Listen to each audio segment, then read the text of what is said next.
Hello there. Welcome in to a Monday edition of the show. So glad to have you. Whether you're listening on your radio, streaming the show online at extrasports1300.com, or if you downloaded the new Extra Sports 1300 app sponsored by Diversus Health, Mental Health, and Well-Being for All. It's football. It's football today. It is a football Monday presented by our friends at Hooters of Colorado Springs. Of course, tonight, not one, two games to close out week 3. We will have Jacksonville and Buffalo for you coming up at 5:30. In the meantime, I'd love to hear from you. Let's be honest. There haven't been a lot of days like this where multiple Colorado football teams are coming off of a win. So let's hear from you. Text and the phone line are the same for your convenience. 719-247-1313. Let's start with the pro ranks, shall we? And the story of yesterday, I think, is pretty simple when it comes to the Denver Broncos. And I think it keeps up with what the theme of last week was. Yesterday was not some exponential growth on the part of Bo Nix. He didn't just figure out the NFL in 1 week. As sharp as he looked. What yesterday was about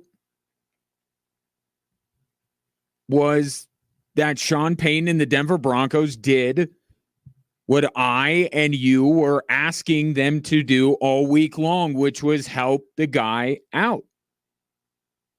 That's what happened yesterday. And I'm not trying to minimize what Bo Nix did, but I'm trying to say it was incumbent upon Sean Payton and the supporting cast of the Denver Broncos to do better by Bo Nix. Not for Bo Nix to take 2 weeks worth of his professional career and all of a sudden have it all figured out.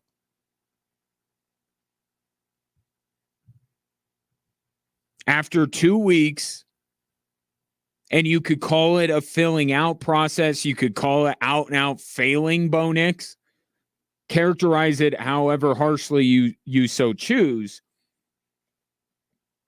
But yesterday, Sean Payton and the Denver Broncos did a lot to help out Bo Nix, which is what we were asking them to do all last week. Right from the opening drive. Cortland Sutton pushes off of that defensive back, gets a big first down. Then they go to Josh Reynolds, who out and out beats his defender. Those kind of plays were lacking the first 2 weeks. You saw a Broncos wide receiving core, whether it was Sutton, whether it was Reynolds, whether it was anybody, that could not get separation, legally or illegally, from defensive backs and linebackers. And they did right away.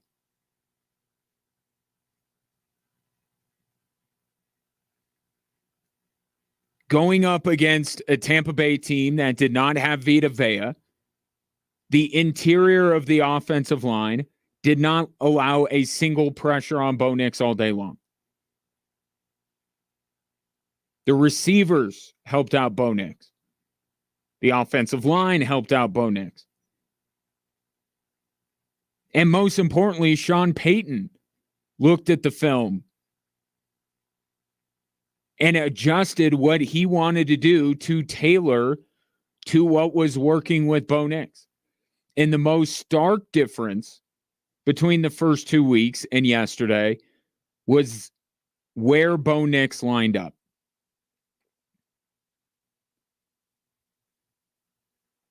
Bo Nix right now, and it's a little bit surprising, to be fair, but it's where he is.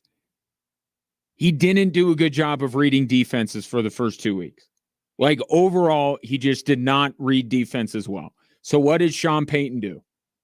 5 of the first 7 plays of the game, that first drive, he was in the shotgun.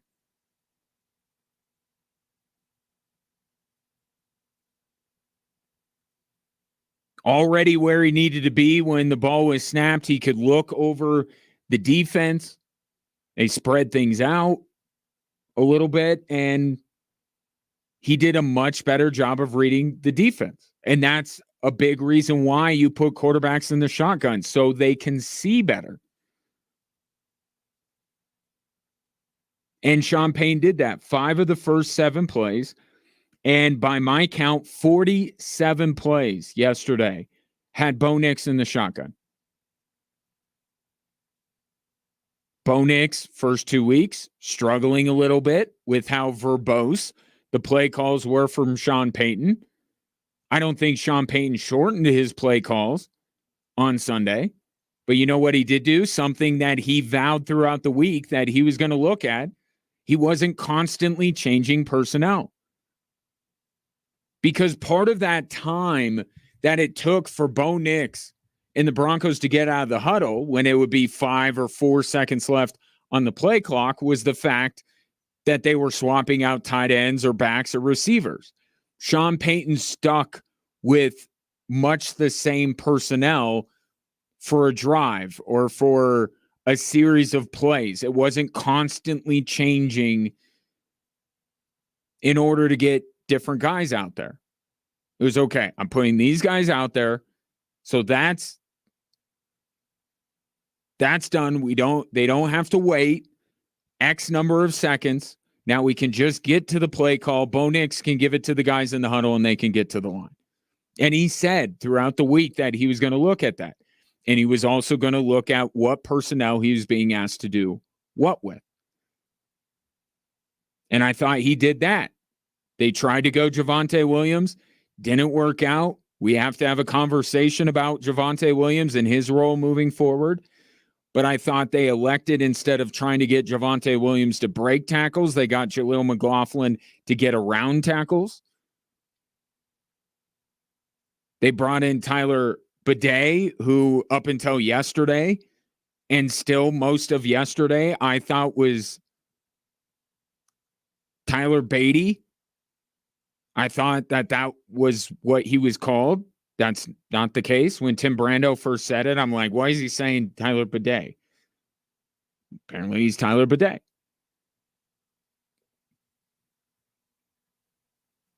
Sean Payton even had Troy Franklin and Marvin Mims in more. It's like what Sean Payton did, even though he's a guy that claims he doesn't listen to anything anyone says. Sean Payton coached Sunday like he got to every suggestion in the suggestion box.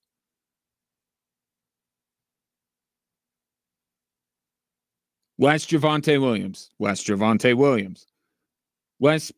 Fewer personnel changes. Fewer personnel changes. Let Bo Nix see the defense better. He puts them in shotgun. It's like every single suggestion that you or I or anybody else had for the Denver Broncos to be able to help Bo Nix have success, Sean Payton did every single one of those things, and you saw the result.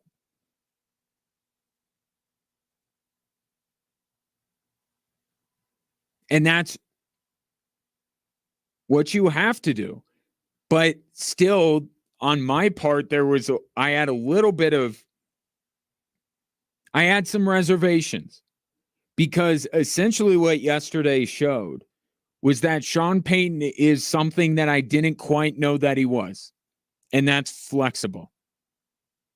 Sean Payton very much comes off as, and even the drafting of Bo Nix kind of reinforced this. right? All the talk was how well Bo Nix would fit what Sean Payton does.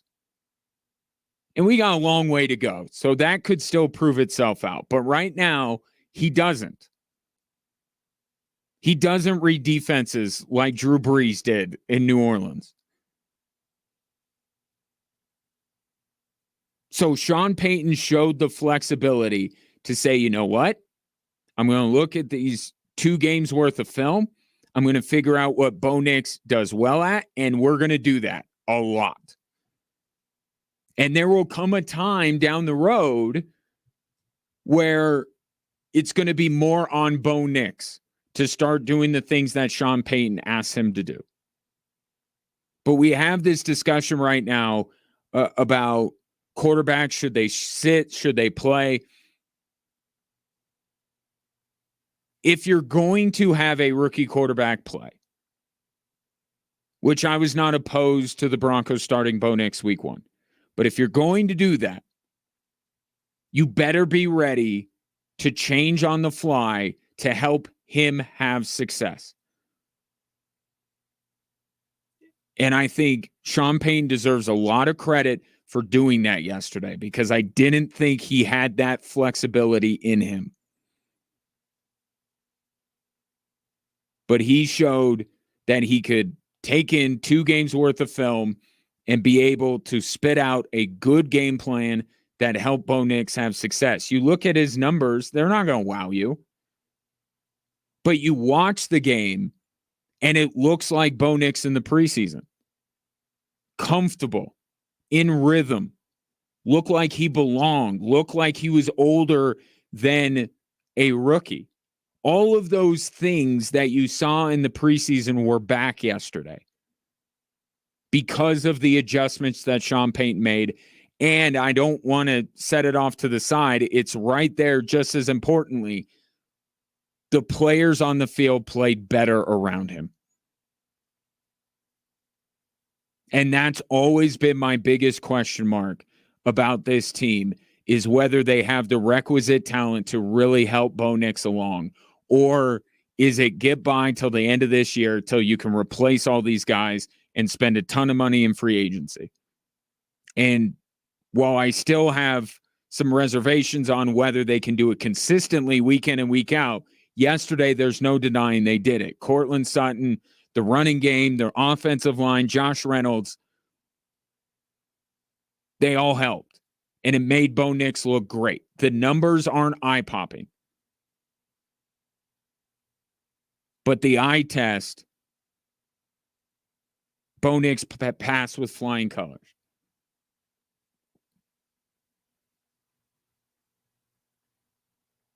Because of his support system.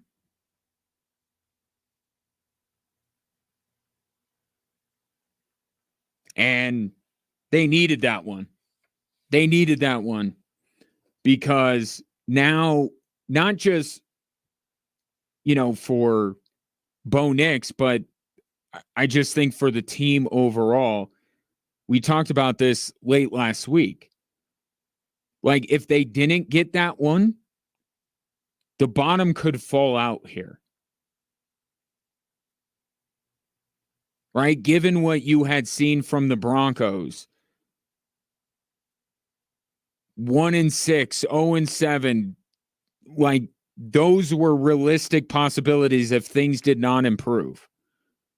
Now, all of a sudden, they get the win. Now, if they lose to New York, okay, it's expected, a second road game. Jets are a decent team. But then you come home with optimism because you have the Raiders. Broncos are still on track to be every bit the team I thought they would be coming into the season. This is not a great football team. They're not going to win a ton of games. And yesterday doesn't change my mind in that regard.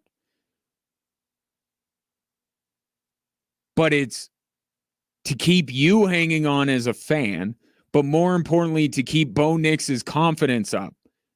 As much as Sean Payton wants to minimize that, and you'll hear from him in a little bit, I'm not saying Bo Nix would be distraught after 2 games, but after 6, after 7, he would have been. So now this changes the perspective a little bit, even if there aren't a lot of wins in the near future for the Denver Broncos. They needed that one yesterday for that reason. And they got it, and they got it in dominating fashion. Got to give some love to the defensive side, and we'll do that through the course of the program. For now, I want your thoughts. 719-247-1313.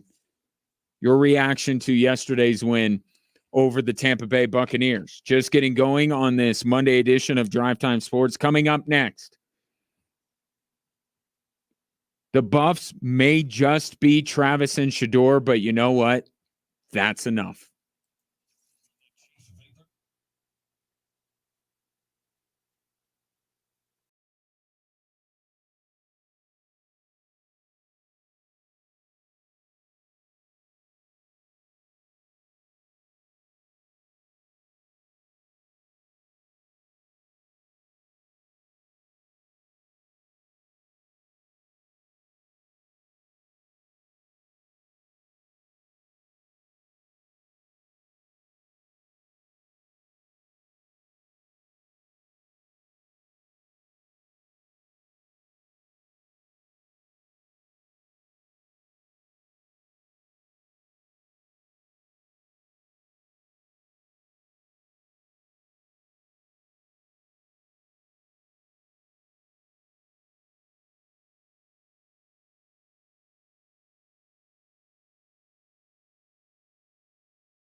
Attention football fans, it's time to report for game day at Hooters of Colorado Springs tonight for both games.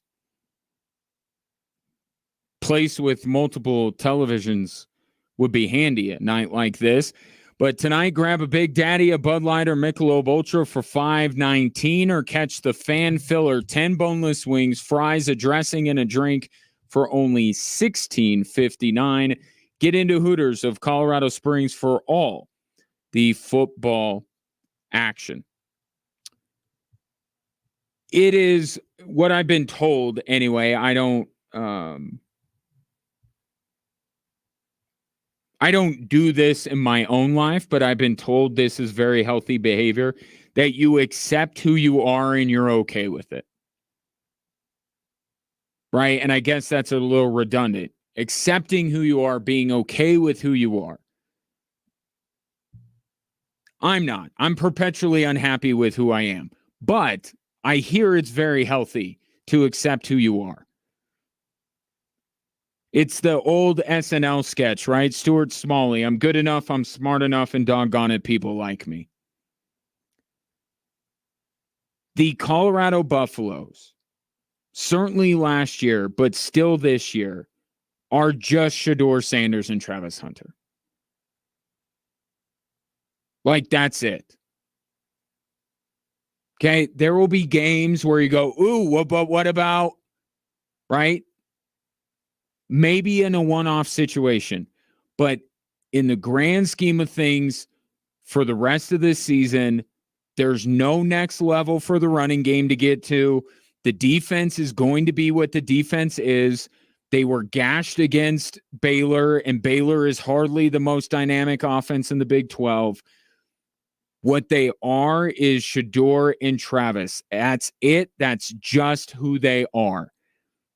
But you know what? That's good enough.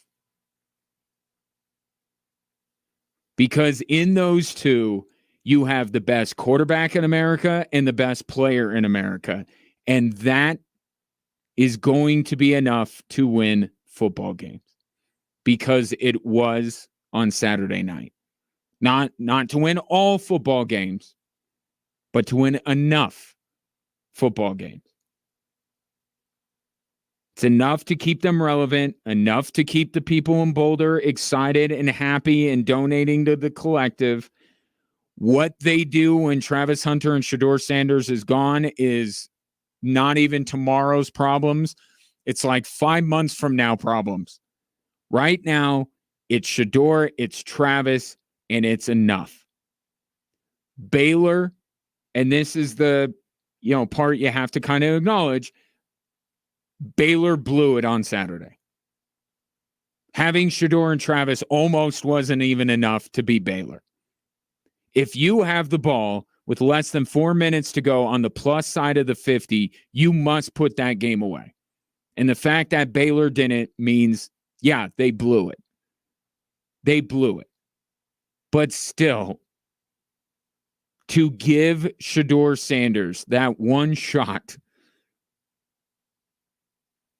and for him to do what he did is still amazing and should not be taken away from just because Baylor didn't do what they should have done. That one opening that Baylor left CU was all that Shedeur Sanders needed.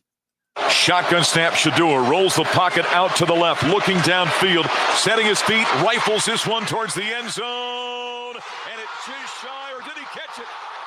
It was LaJonte Wester. He scooped it up. He scooped it off the turf. Holy cow, what a play. I can't believe my eyes. In the rain here in Boulder in the Front Range, the Buffaloes, with zeros on the clock, have made it a 31-30 ball game. Shedeur Sanders has done it again.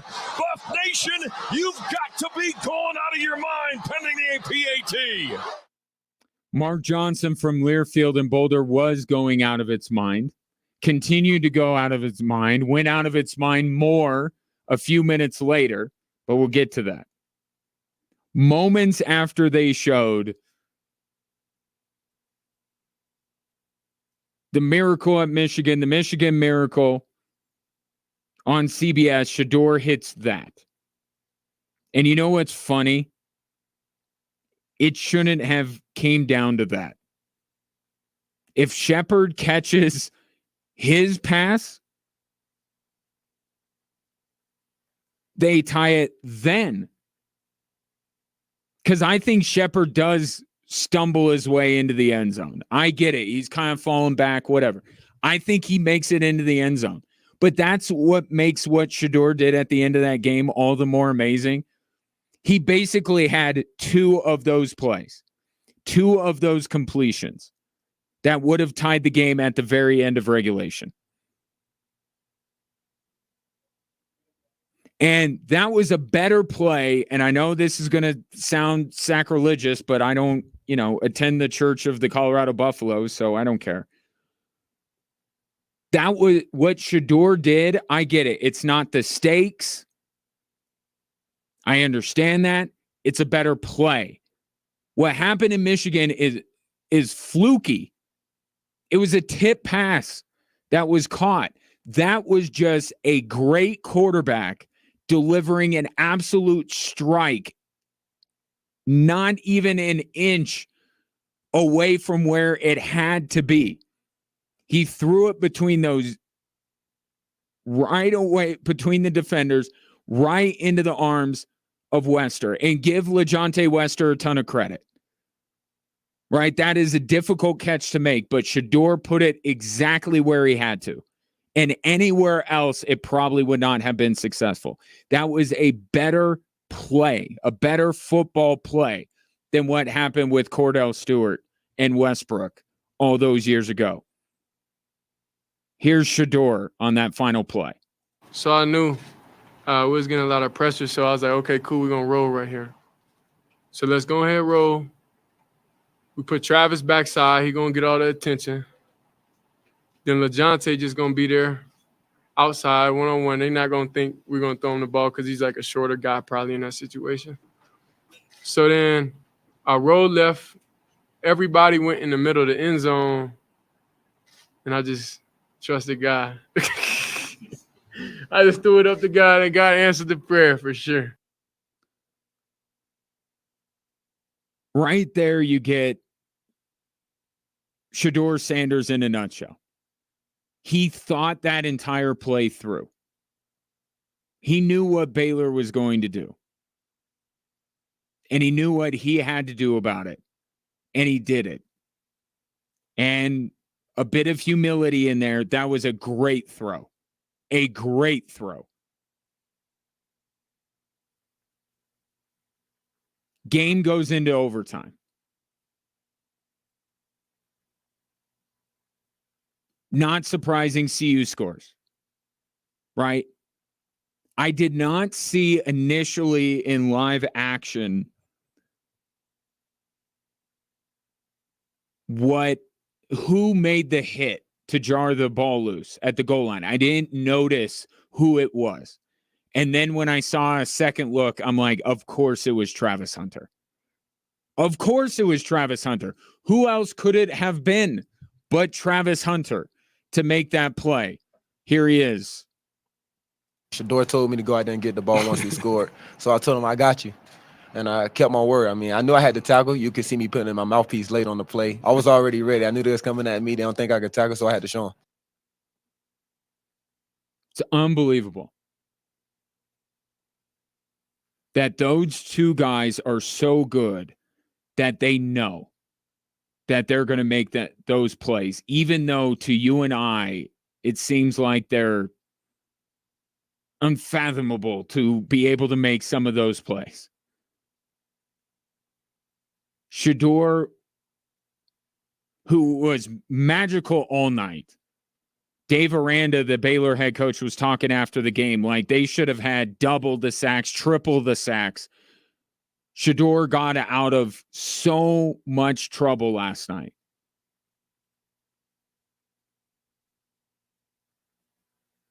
He hits that touchdown to send it to overtime, and then, of course, he hands it over to Travis Hunter. Best quarterback in the country, best player in the country. and the Colorado Buffaloes win that football game. This is who they are. This is all they are. And it's not going to be enough for this team to win the Big 12 or to compete for a national championship. But it could be enough for them to make a bowl game.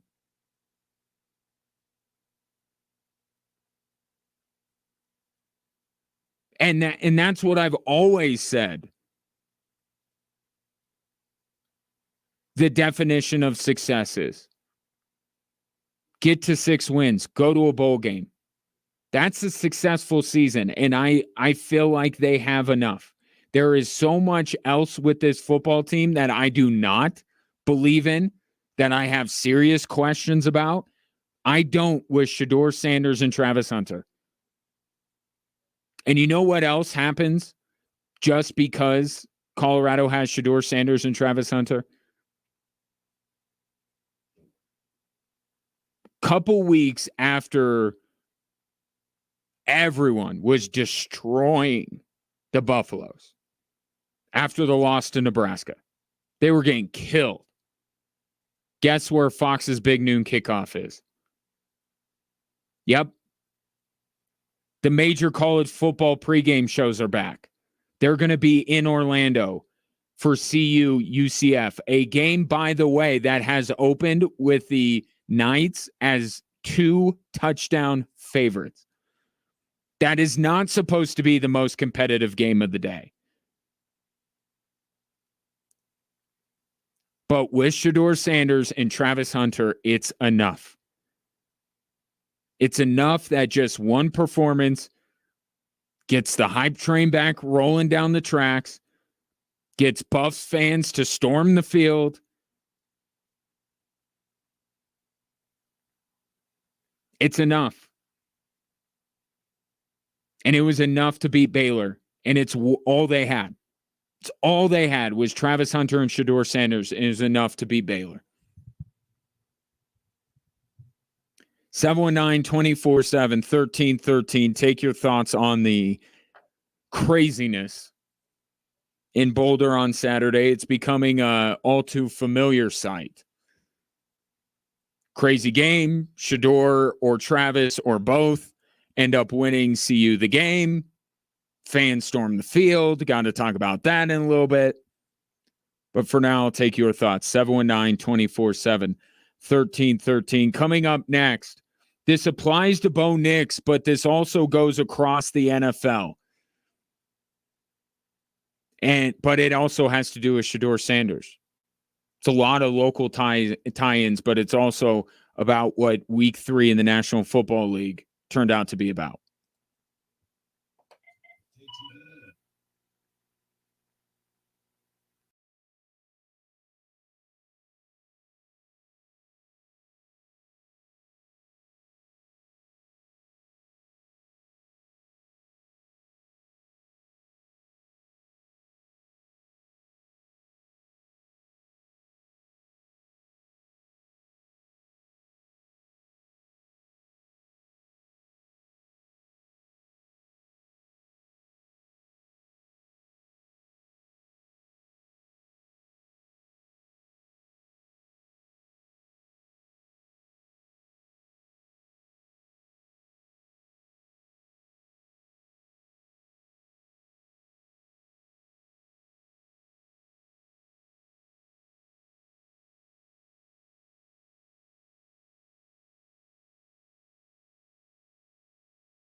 It's the most wonderful time of the year. No, not Christmas, fall. We want to help you make the most of this season with the $1,000 fall fund presented locally by Hope Online Learning Academy. Go to extrasports1300.com to enter, and we'll pick 5 winners to each take home $1,000.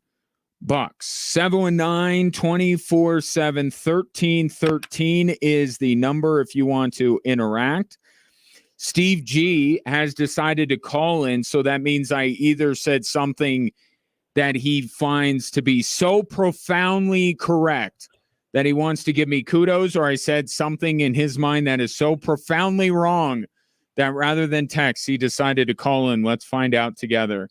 Steve, appreciate you calling in either way. What did I get right or wrong? Oh, so terribly wrong. Cam Ward is putting up close to 300 yards per game, hasn't played in 2 of the games past the third quarter.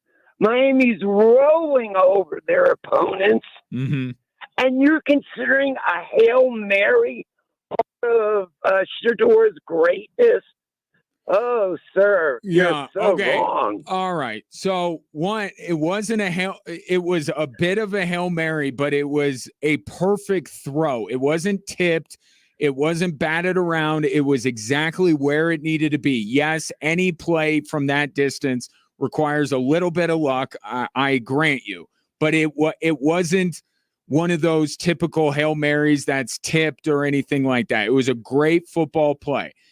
And the numbers, so Cam Ward is 4% better on his completion percentage, 3 touchdowns and 100 yards. That's the difference between Cam Ward and Shedeur Sanders. Given what Shedeur is playing with as opposed to what Cam Ward is playing with, isn't that worth 4% on the completion, 3 touchdowns and 100 yards? Isn't that the difference? But that could be. But I mean, Colorado played nobody and lost to some teams that are terrible, while Miami has played a couple of cupcake schools too. But they throttled Florida, and they beat USF unmercifully for a 50 burger. And thank you for the call, Steve G. And call more often. Love reading your text, but calling is even better. Look, I don't think you can look at Miami's schedule as opposed to Colorado's schedule and say, oh, Cam Ward has gone up against much higher level of competition. We have found out what Florida is. Nebraska is a far better team than anybody Miami has played. I think when you take everything into account, and I like Cam Ward. I think Cam Ward is terrific. I think he's going to get an invite to New York if he keeps going the way he is. But I'm saying when you take everything into account, I just got done for an entire segment saying CU is literally Shedeur and Travis, and that's it. And yet they deliver as much as they do. Cam Ward has much more help. He has better coaching. He has better offensive line. He has it's a really statistically a negligible difference between the two. And Shedeur has to do so much more because of the team around him. And that makes the difference to me. So, yes, I stand by my claim that Shedeur Sanders is the best quarterback in college football.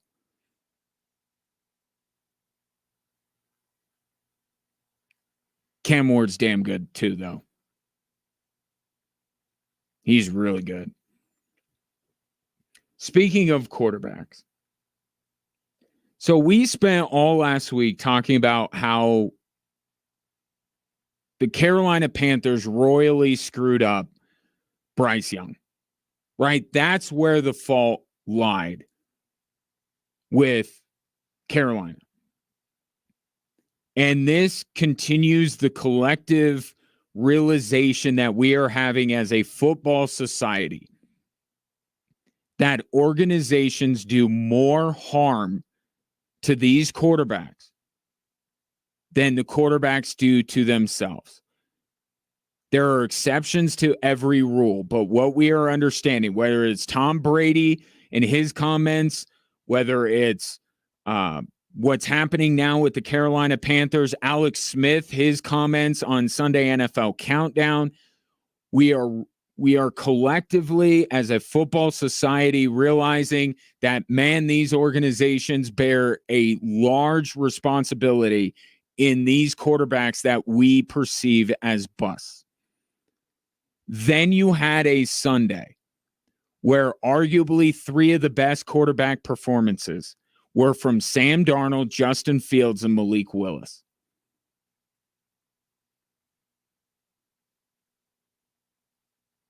Think about that. Three of the better quarterback performances from week 3 were Darnold, Fields, Willis. All who were characterized by some amount of people as busts that could never be fixed. And yet, here they are, Sam Darnold and Justin Fields are quarterbacks of teams that are currently 3-0. And Malik Willis is playing well enough that the Green Bay Packers are going to be just fine when Jordan Love, and maybe it's this week, is ready to go again. Coaching, organizations, supporting cast, they all matter, and they probably matter more. I just got done with Steve talking about Shedeur Sanders and Cam Ward. They're both extremely talented. Both look to have everything they need to be successful NFL quarterbacks. What's going to be the problem?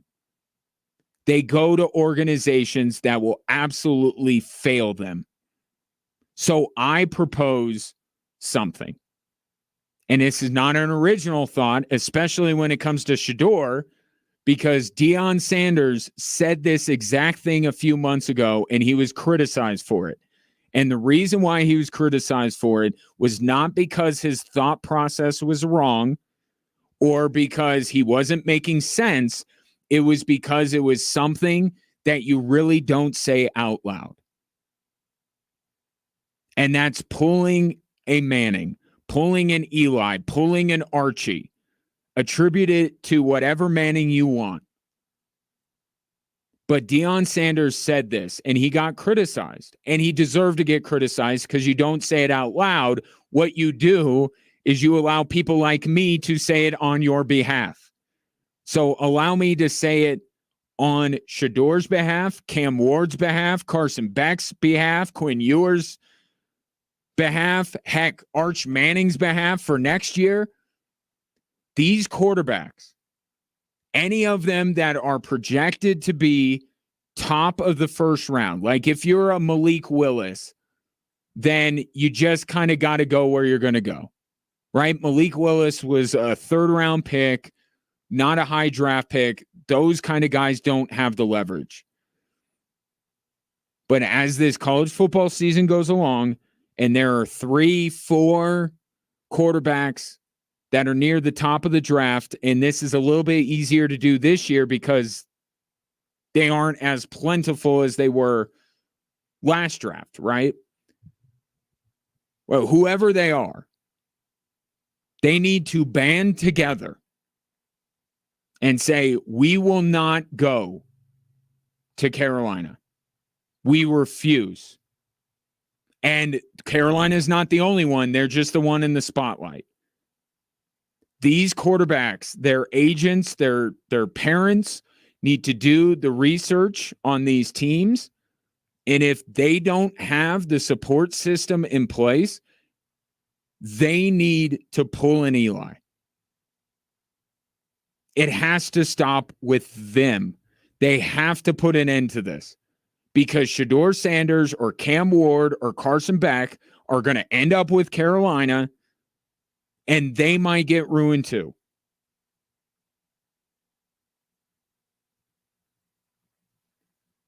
In an ideal world, Carolina would just look at what happened and say, we are not capable of developing a quarterback at this juncture. So we are going to use the next couple of drafts and free agency to build up a support system. Because I actually like Dave Canales. I think that they have a sharp coach at the helm. They need to replenish what they lost when they gave up Christian McCaffrey and when they gave up DJ Moore. They need to invest in the infrastructure of this team. So the next time they draft a young quarterback, they actually are giving the guy a shot to succeed. In an ideal world, they would do that. They would have the presence of mind, the self-awareness to say, there's no way a young quarterback can come into this situation and succeed. We're going to keep going with Andy Dalton. And once we get the infrastructure built up, weapons, coaching, offensive line, then we are going to dip our toe back into that pool. But we know they're not, because they're run by a maniac who changes his mind at a whim and just destroys this organization. David Tepper.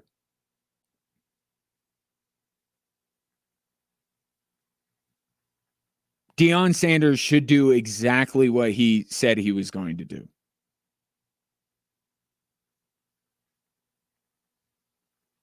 But he should not be alone. Because there is no way that the next top draft pick that goes to Carolina next year will be successful. I'll call it now. I don't care if it's Shador. I don't care if it's Quinn Ewers. I don't care who it is. Whoever Carolina takes automatically is the quarterback who I have the lowest expectations for in their NFL career. And that's on the Panthers organization. And they are, again, they are not alone. But they are the one in the spotlight for all the wrong reasons right now. Look at what Denver did for their quarterback yesterday and juxtapose it with what is going on in Chicago. I thought that Chicago had all these weapons and all these pieces to make Caleb Williams work. And I'm watching Caleb Williams, and he is fighting for his absolute life out there. They can't protect him. Matt Eberflus is in over his head. And I admit, I got that wrong. I thought that Chicago was ready to roll and plug in Caleb Williams. I see the talent. And before you get at me like, oh, I overrated Caleb Williams, I will hold up Justin Fields in Pittsburgh in your face. And I will tell you, tell me that Caleb Williams doesn't have the talent, because you told me Justin Fields doesn't have the talent, and now look what he's doing in Pittsburgh. Caleb Williams is running for his life.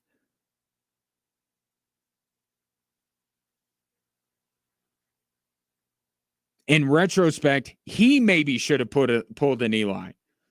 It's an uncomfortable thing. You look like a diva, but maybe now the moment is right for these quarterbacks to say, you know what?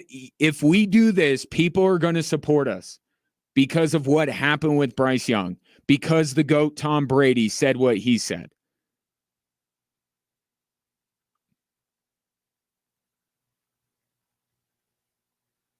You know, it's different in other sports. Basketball, coaching doesn't matter nearly as much. I'm sorry to all NBA coaches. I'm not saying they don't matter, but they matter less. Baseball, it's the general managers that run the team, not the field managers. Hockey, one superstar can kind of lead you. In the NFL, you need so much more. Look at what Malik Willis has done in Green Bay. Look at what Justin Fields is doing in Pittsburgh. Look at what Sam Darnold is doing in Minnesota. And juxtapose that with the situations they found themselves in to start their career, and to one extent or another, all three were labeled as busts. That would never work out.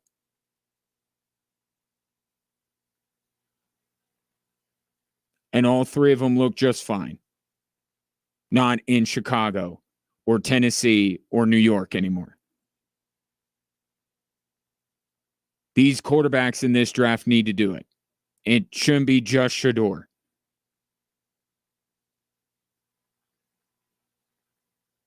Seven 719-24-7-1313. There are organizations that can help. There are young quarterbacks, and there are organizations that can't. And these talented young quarterbacks that are coming into this draft can ill afford. I don't care how talented they are. They will fail without the right support system around them. And there are a lot of teams that will end up at the top of the draft board that don't have that. And they got to figure out something, or else their career could be in jeopardy. 719-24-7-1313. A couple of pro football games on the docket tonight. Nice little twofer this evening. So whether it's Jacksonville, Buffalo, whether it is Washington and Cincinnati, the place to bet tonight's games is Circa Sports Colorado. Other sports books will get you in with these offers of a ton of free bets, but you know what happens after that? Little by little, they recoup what they give out, and it's the higher holds that they have.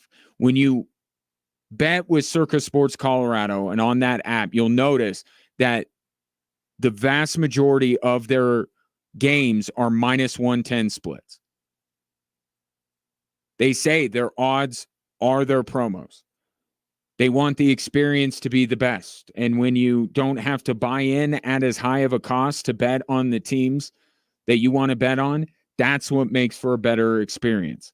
They keep as little money as possible on large market bets like futures and golf tournaments compared to other books, and they will often have the lowest holds on futures and other big markets. They invite you to shop around. They want you to download the app, but they want you to go back and forth with the app you're using. See, compare, contrast. That's how confident they are in what they have built with the Circa Sports Colorado app. Download the app today. Must be 21 years or older and present in Colorado to bet. Gambling problem, call or text 1-800-GAMBLER. Coming up next, you'll hear from Sean Payton and Bo Nix after the Broncos' victory over the Bucs.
Welcome in, Drive Time Sports on this Football Monday, presented by Hooters of Colorado Springs with craveable wings, ice cold beer, plenty of big screen TVs, and the world famous Hooters girls make it the #1 franchise in the league.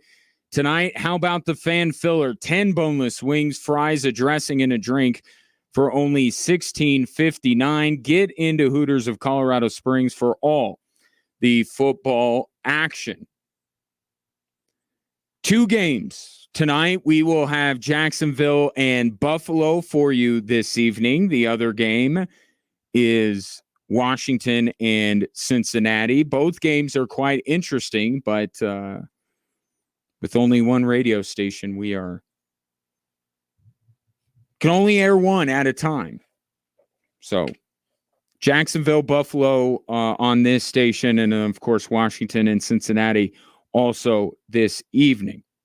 But still talking about Sunday and the Broncos' decisive victory over the Tampa Bay Buccaneers, and they had quite the tone-setting drive. It would be one thing if what we saw from Bo Nix and the Denver Broncos happened even on the second drive of the game. It maybe wouldn't hit the same way. But the fact that Sean Payton elected to receive and then go out and execute that drive, it told me that Sean Payton knew exactly what he wanted to do, and he had the utmost confidence that it would work. Here's Bo Nix on that first drive. Well, when you start the game with an explosive pass play, get Court involved early, you win a one-on-one, you flip the field in one play, it opens it up for a coordinator, and Coach Payton did a good job of, going right back to it. We hit Josh on the other side, and then we get points, and we get a touchdown on that first drive. That's really important to start explosive, but, you can't just hit one. You got to come back and continue to finish out drives, and it was good to see that, on the first one. Yeah, on the way the first 2 games went, the pass to Cortland Sutton would be about it when it comes to plays that you would label as explosive. So for them to get the one to Sutton on one side, the one to Reynolds on the other, it just opened everything up. And from there, the Broncos kept on going. And Sean Payton, after the game, was asked about Bo Nix's confidence, how much Bo Nix needed yesterday to boost his confidence, and if he noticed a different level of confidence from his young quarterback. No, stop. It's fitting your narrative. It's not. Kid's been confident. This kid's been through Auburn. He's transferred. He's won. And honestly, I haven't seen him flinch. We all get a little bit more confident with a win, but I say that respectfully. He hadn't flinched, and I think that we had a good plan. The players did a good job, and it certainly he had more fun than he did in prior weeks. It just gets back to the point I made at the beginning of the show, and it's what I've been saying for a couple weeks now. It's not on Bo Nix right now to save himself, to lift up the Denver Broncos. Right now, it's about the Broncos helping him out. Right? This idea that organizations fail young quarterbacks, perhaps more than young quarterbacks fail organizations. This is the part that the Broncos could play in ensuring, to the best of their ability, that Bo Nix will work. They have to help him.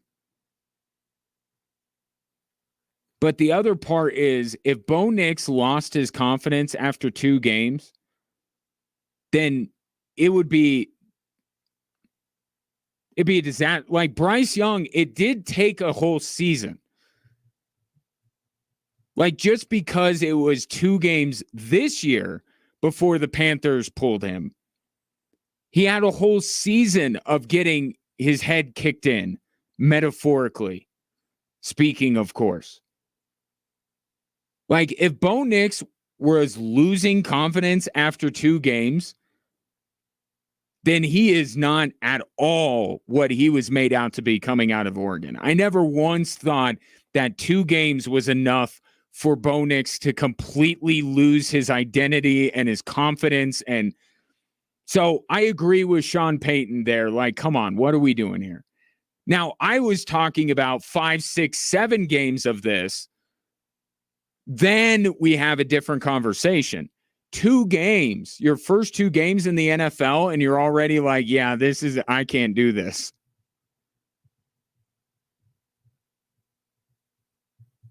Come on. It's a bit much. But at the same time, it's important that Sean Payton stage this kind of intervention now. Right?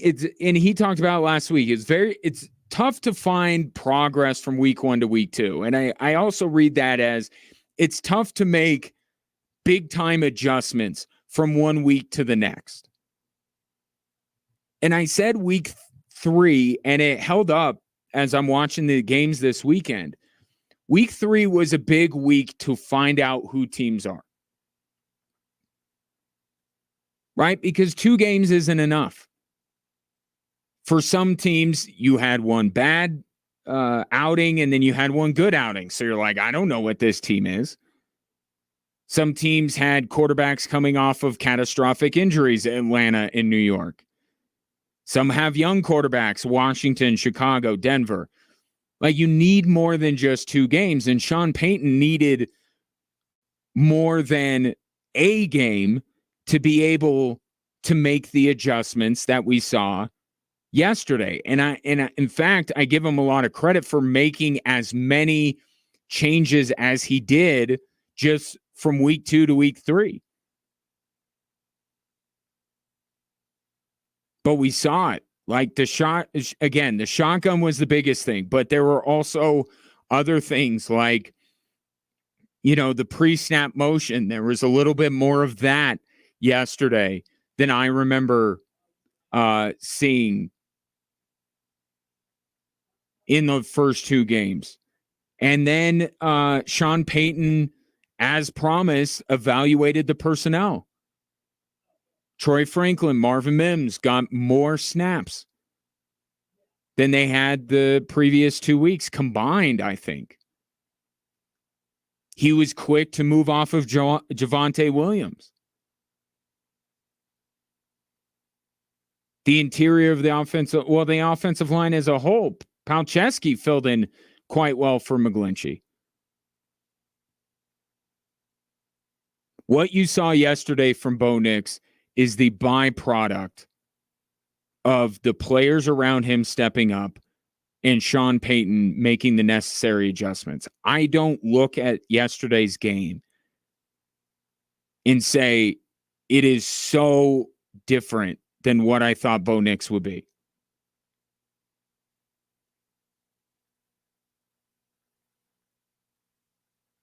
It's not. Because I wasn't out on the guy.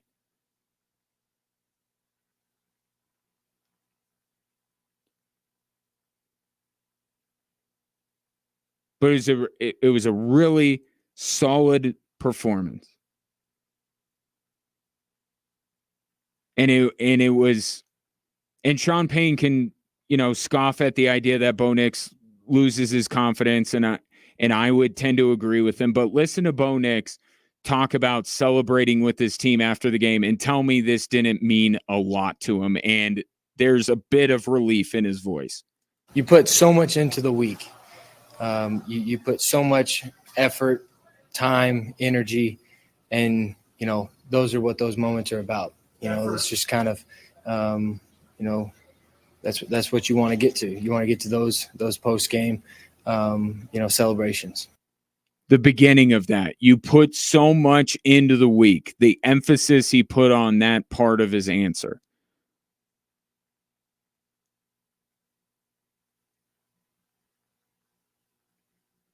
There wasn't the risk that he would lose all confidence, but you can tell by that he needed that win.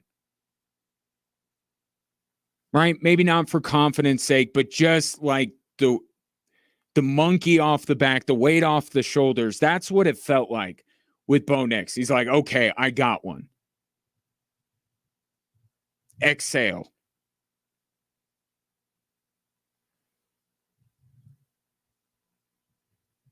And can we talk about the defense?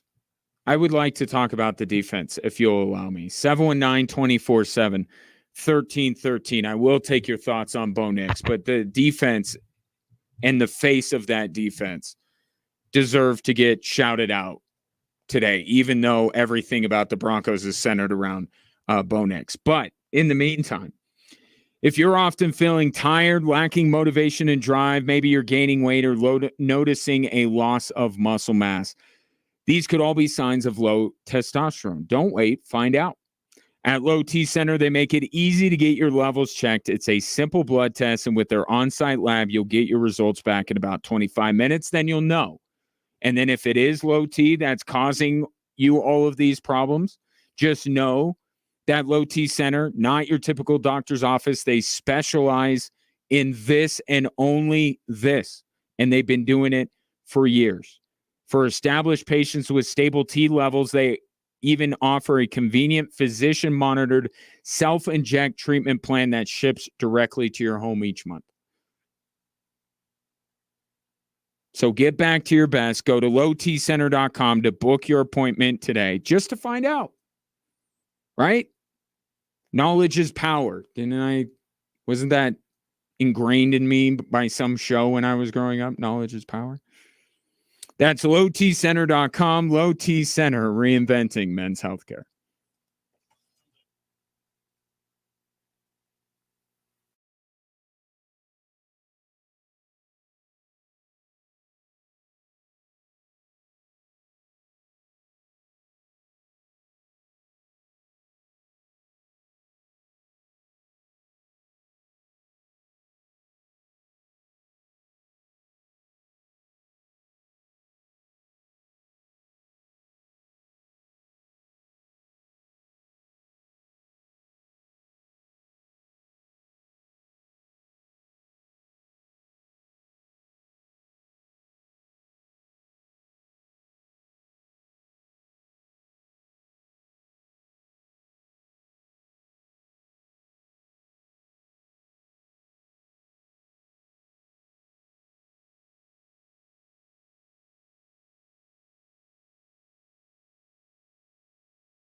Colorado Springs Switchbacks FC is pushing for home field advantage in the playoffs this Saturday night against Loudoun United.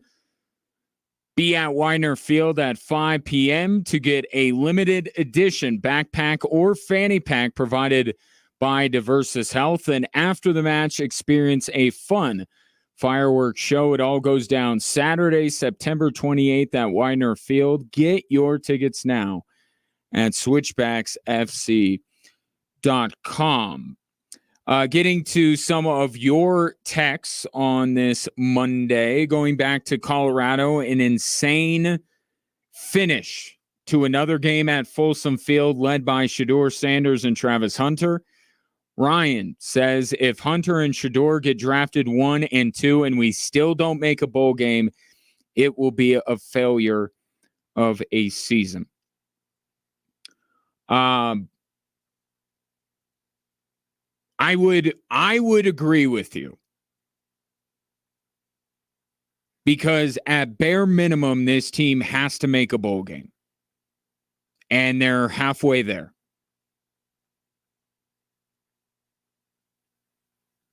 I would agree with you. But I think in some way to keep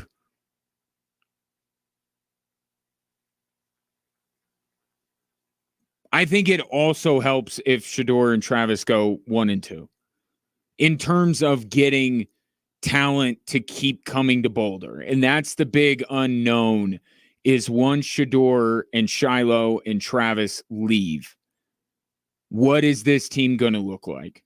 Is Deion Sanders even going to be there? Let's say he is going to remain past this season. Getting Shedeur and Travis to go 1 and 2, especially with all the hype around Travis, right? Not Deion's biological son. I think that helps. High school recruits look at that, right? Part of the reason Nick Saban was able to sustain success at Alabama for as long as he did was he continuously put these guys into the first half of the first round of the NFL draft and got them paid.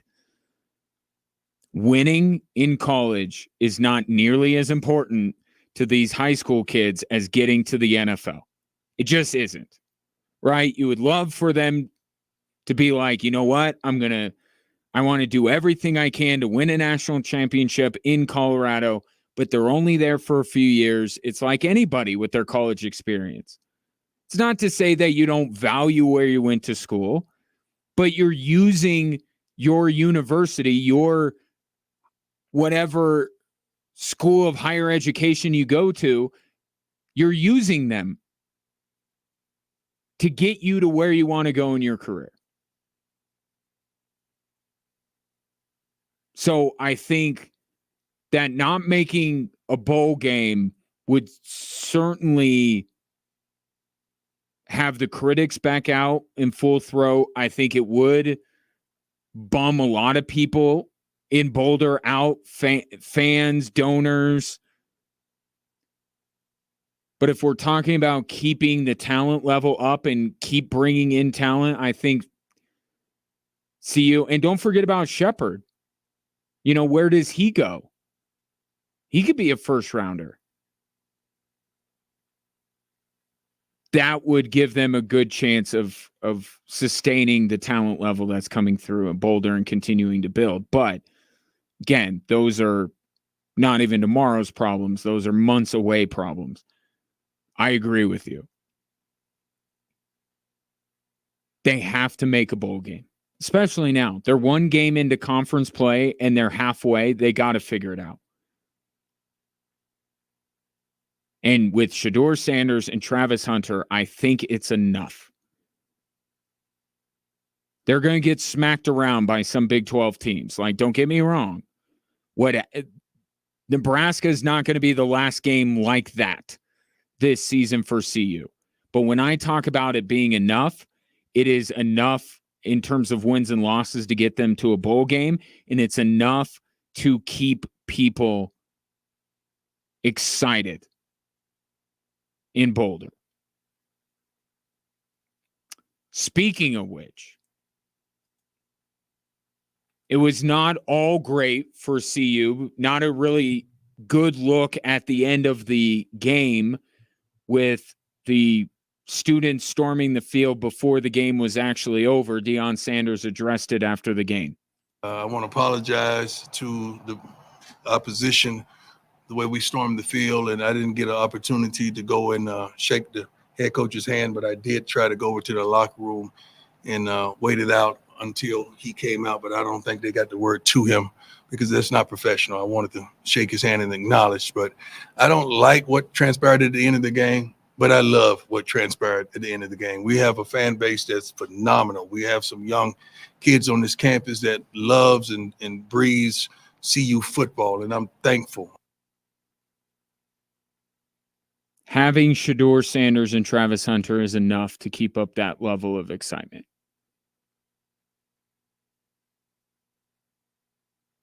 And right there, that's the Deion that I think you like better. When he starts getting conspiratorial and everybody hates us and he starts attacking people, attacking the media, saying things that just patently aren't true, like we're jealous of the NIL money these people get, it's ridiculous. But when right at the beginning, you see what kind of guy Deion Sanders is. Right? He felt bad that he couldn't shake Dave Aranda's hand, and he tried to. Right? And then even acknowledging that that was not a great look, he still acknowledges that the excitement, the feeling behind it, the students wanting to storm the field, even if they did it early and should not have, the emotion that's behind that is what Deion Sanders is looking to perpetuate.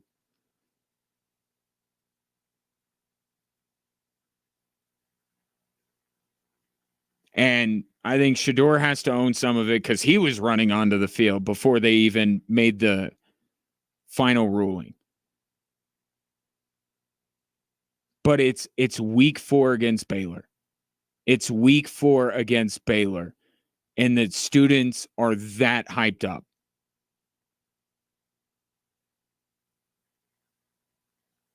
The people that Deion Sanders most directly serves or is there to serve are still excited.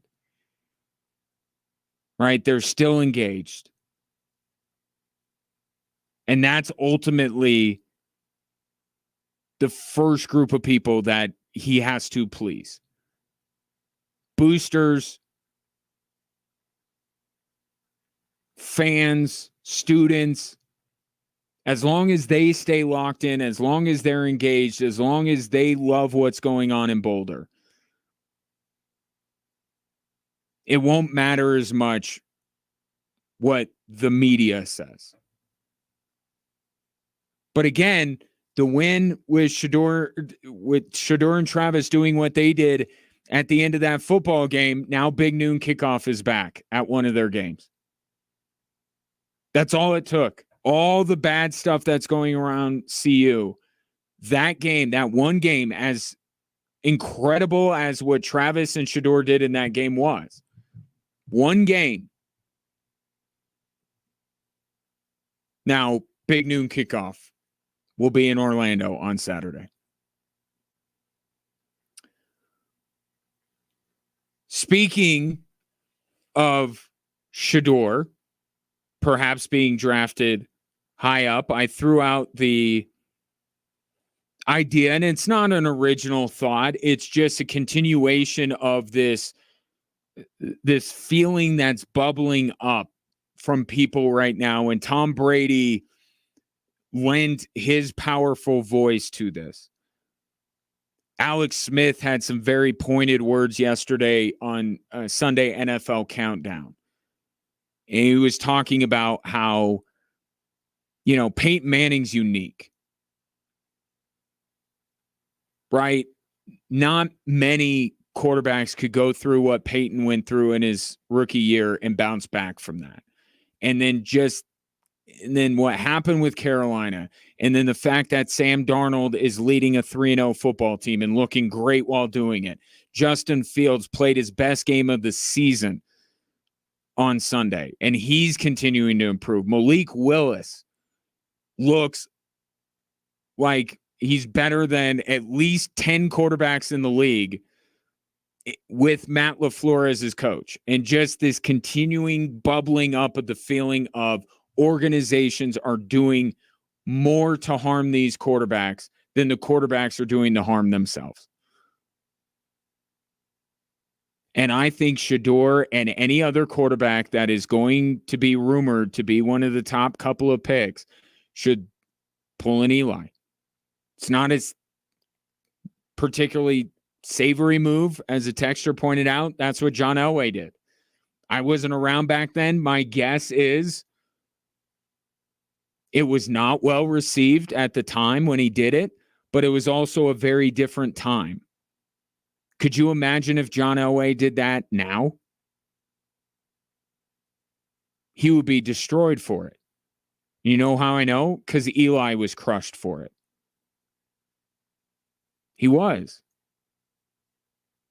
Caleb Williams got criticized for his dad even floating the idea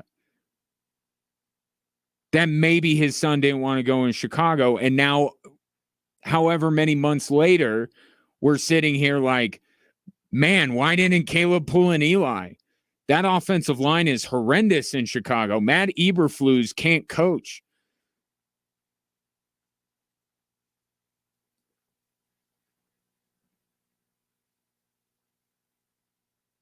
This energy has to stay up. And if one of these quarterbacks, and I would bet you anything it would be Shedeur, that pulls this, we have to be like, you know what? Don't love it, but I get it. And that, I think that's kind of where I'm at with it. I don't love the idea of before you even step out onto a football field in the NFL, you haven't proven anything in the league and you are already making demands. I get it. You don't love it. And I don't love it either. I think it's a matter of survival. I really do. I mean, how much more evidence do you need? I just heard Dan Patrick talking about it in his Above the Noise commentary.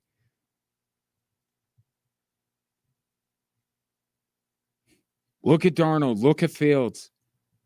Look at Malik Willis. You know what? Malik Willis is the one that's crazy to me. That's the craziest. You know I believe in Justin Fields. I always have. Sam Darnold, you saw some really good things from him in San Francisco. But Malik Willis showing up in Green Bay and keeping up the level of play, he's not better than Jordan Love. Okay, we don't have to go crazy here, but people thought that Malik Willis could not play at all in this league. And he's coached by Matt LaFleur, and it's like, oh, no, he can. Don't love it, but for survival. Steve G, I don't care how good your QB was in college, go to a bad team and your chances of failure go through the roof. And it has to be acknowledged, by the way,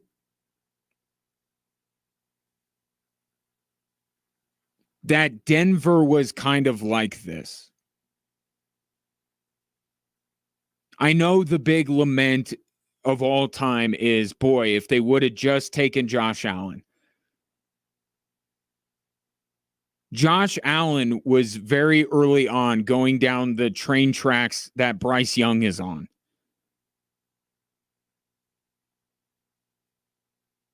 It's hard to kind of figure out because, you know, it's imagining an alternate universe and all this other stuff. And then what would have happened? Okay, so they draft Josh Allen instead of Bradley Chubb, but what would they do? They'd still have this. I get that. Maybe Josh Allen wouldn't have been Josh Allen if he went to the Broncos.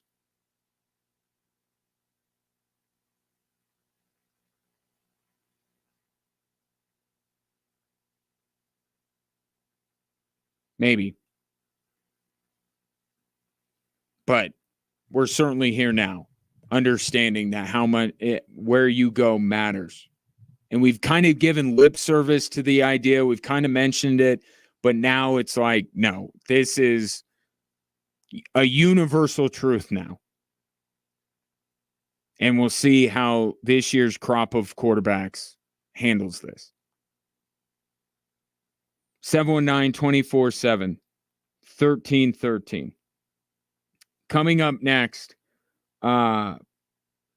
yes, everything about yesterday was about Bo Nix because that's the way we make it. But, man, this defense, let's tip our caps to them as well, especially Pat Surtain.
Trans-Siberian Orchestra returns to Colorado Springs with its winter tour, The Lost Christmas Eve, for 2 spectacular shows on November 17th at the Broadmoor World Arena.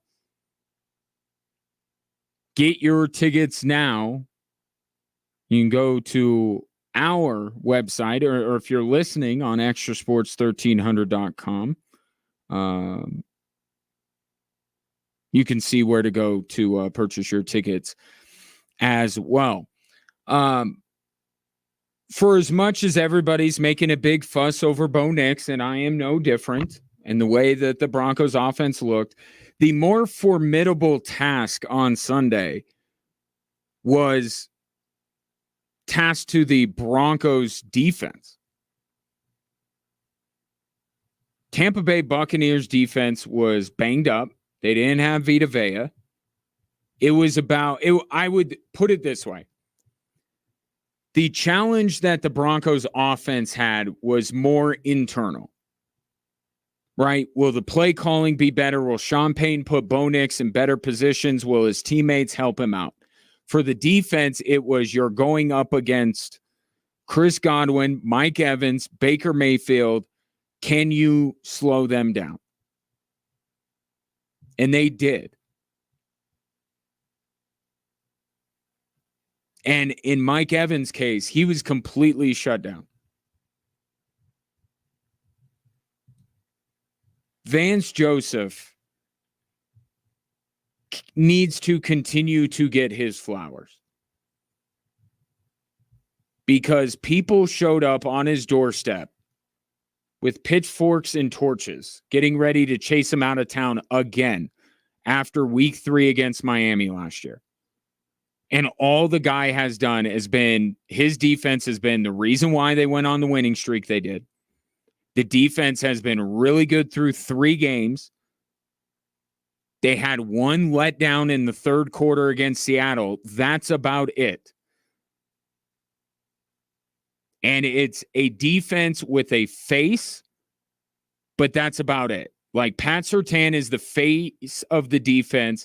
And I promise you, outside of the Broncos fan base, no one can name any of these people. Like, you think Zach Allen is a household name? No. Do you think anybody outside of the Mountain Time Zone knows any of the pass rushers that the Broncos have? Jonah Ellis, Jonathan Cooper. Heck, most Broncos fans didn't even know who, now I'm forgetting.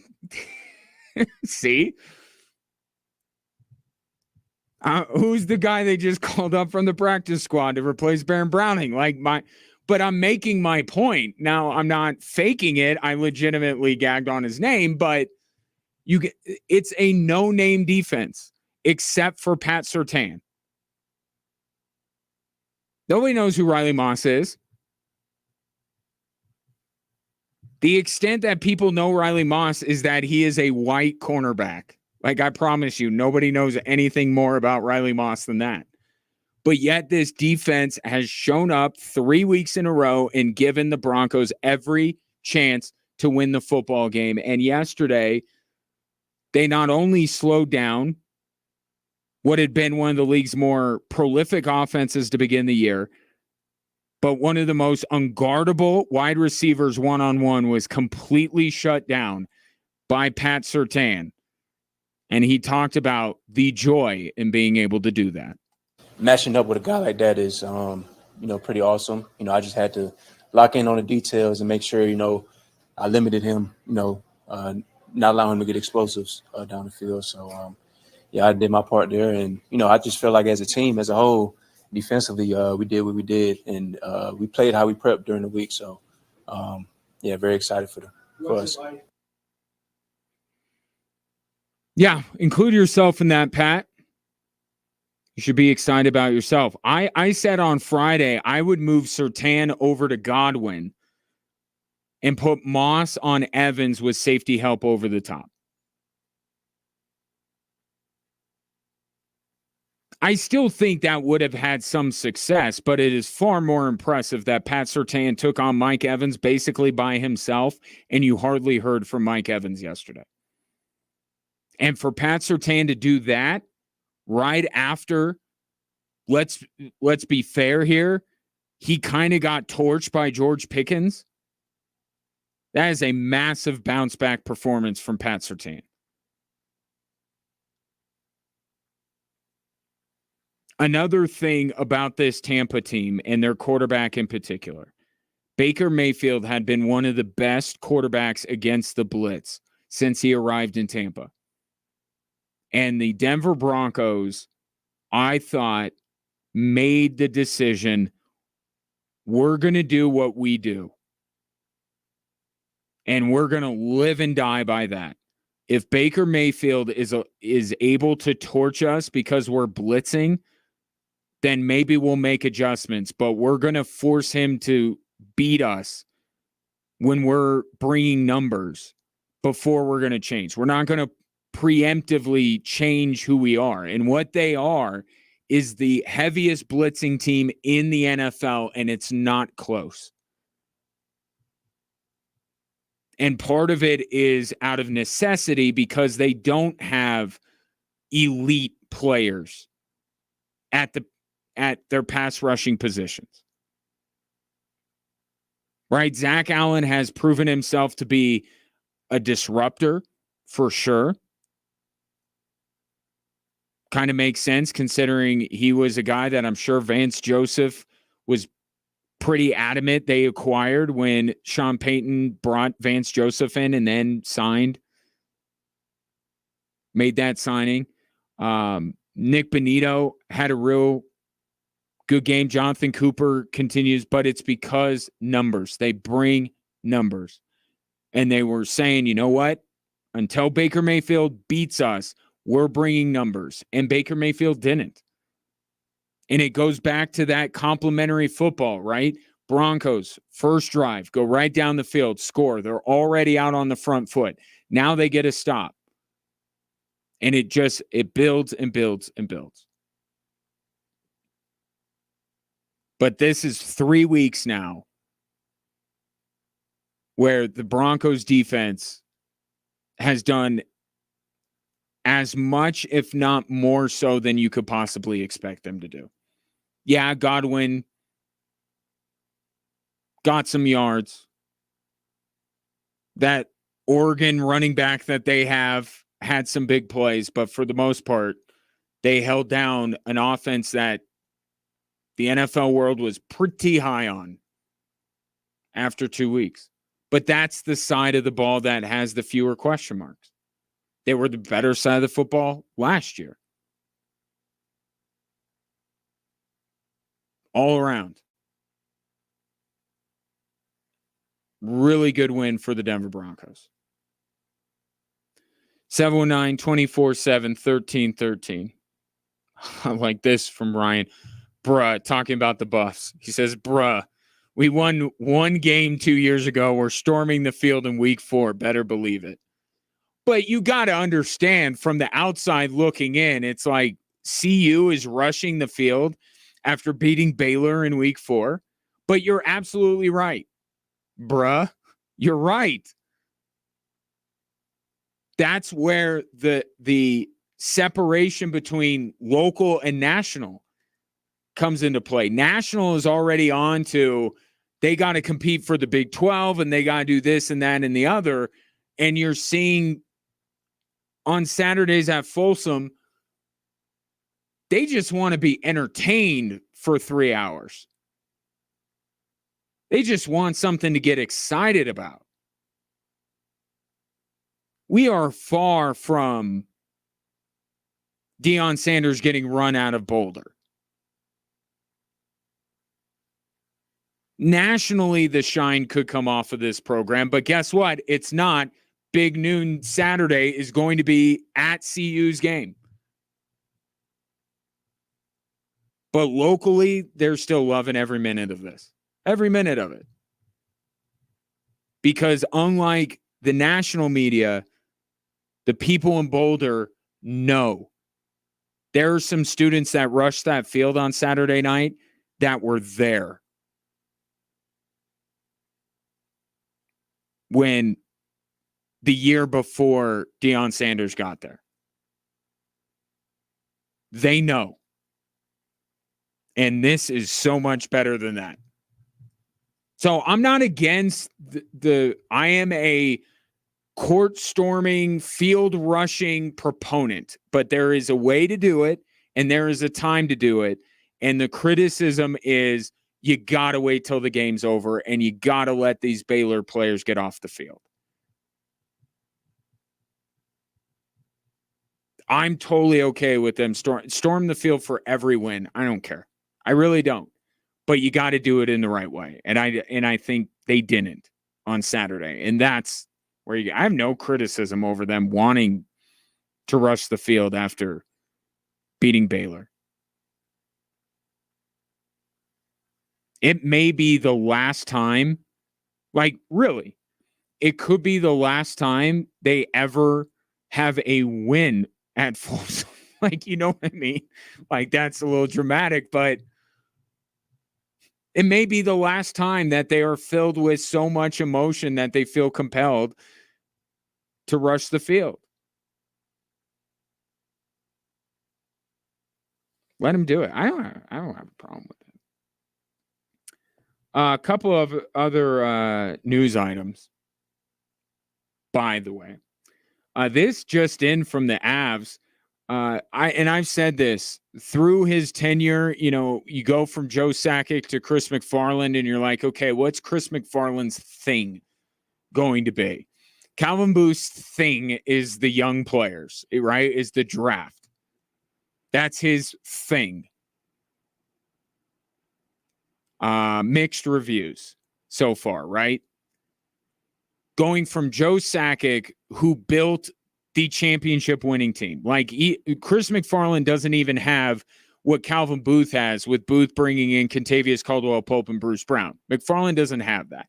But what Chris McFarland has done since he took over the Avs organization is if there is anybody that needs a contract extension, you better believe he'll get it done. Now, it's not the big one. I know when I say that, you're like, oh, Miko? No.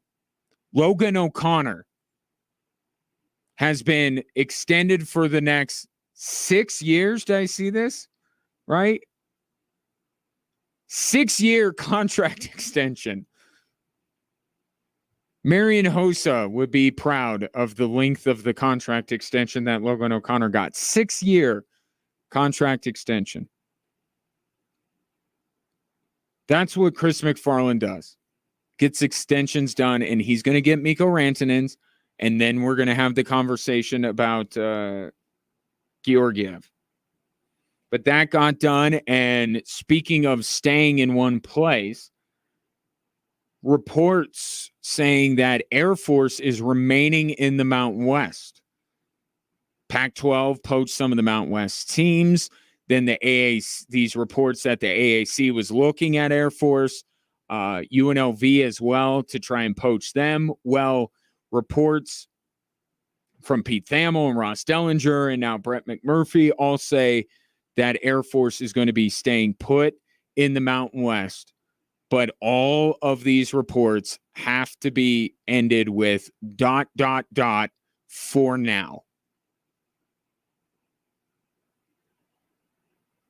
Because these rumors aren't going away. The Americans not just going to all of a sudden be like, okay, cool. Have fun. Right? That's not the way this works. The Mountain West has essentially, and according to the reports are that Air Force, UNLV got a lump sum of guaranteed money to pledge their what counts as undying loyalty in today's world of college athletics. Those are reports. This is not confirmed by either the Mountain West or Air Force, which Makes sense, right? If Boise and some of these other schools are going to leave, then that means some of these payouts with NCAA tournament shares and all this stuff. We just saw this with the Pac-12, right? Washington State, Oregon State kept all this money. Same thing's going to happen with the Mountain West. They're going to be able to keep some of the money that would be due to some of the departing schools. So you give it to the schools that are staying to try and keep the conference together. And the superintendent of the academy had a statement that I saw over the weekend. I don't know if this came out on Friday or on Saturday. I just saw it this weekend. And it aligns with some of the conversations I've had with people, not within Air Force, just, other, fans of Air Force or other media types like myself. If there is a school that you can believe them when they say that they're going to look out for what's best for their entire athletic program, I do think that you can trust Air Force on this. Right? Going to the American full blown, right? Like we're gone. Everybody would be very detrimental to their basketball programs and to many of their other athletic programs. That doesn't seem like something Air Force would do. Now, I said football goes to the American and everything else that's already in the Mountain West stays in the Mountain West, but that's a little bit difficult. How do you sell that to the Mountain West? Well, we'll leave you in the most important sport, with all due respect to other sports, but we'll keep everything else in there. I don't know how you reconcile that. But if there's an athletic department in an institution that you can believe as much as anybody that they will look out for all of their athletic programs, it would be Air Force. This is a school and athletic department that takes a ton of pride in their standing in the Learfield Directors Cup, which is how all of their athletic teams fare in a given year. And understanding that this is an institution where athletics is not the most important thing, I could see why they would make a decision that's best for their entire program and not just thinking about the one sport that all these other schools seem to be thinking about right now. Now, with that being said, the reports are they're getting money, right? So can't be completely altruistic in today's day and age of college athletics, but I do. But you can do both. You can say we're looking out for the entire program and also be able to say, quite honestly, we need more money for all of our athletic programs. Like you could say that. You could do both. Maybe that's what Air Force has done here. But the reports are that they are staying in the Mount West, ... for now. 719-247-1313. Three stories that are driving the show coming up next. Jags and Bills as well next hour. But in the meantime, did you know that you can now use your own body's healing properties to revitalize your achy joints and get you lasting pain relief? You can. Through QC Kinetics, it's about advanced regenerative medicine. Everybody's talking about this. The local medical professionals at QC Kinetics are experts in these amazing treatments. People here and across the country rave about the results. You can enhance your joints, improve mobility, and get back to doing the stuff you love without pain, without drugs, without surgery, and without downtime. Call now. Take action to get lasting joint pain relief with help from QC Kinetics. 719-347-1988. 719-347-1988. QC Kinetics, the future of medicine. 719-347-1988.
Hello there. Welcome in. Drive Time Sports on a football Monday. We got 2 primetime games this evening. And that means it's time to report for game day at Hooters of Colorado Springs tonight. Grab the fan filler, 10 boneless wings, fries, a dressing, and a drink for only $16.59. Get into Hooters of Colorado Springs for all the football action. Speaking of, bottom of the hour, we have Jacksonville and Buffalo for you. A little bit later this evening, about an hour later, it will be Cincinnati and Washington.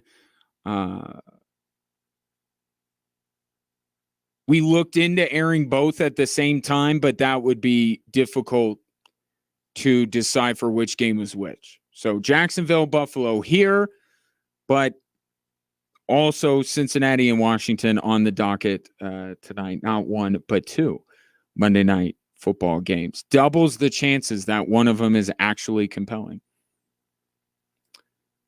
Speaking of football, here are the 3 stories that are driving the show.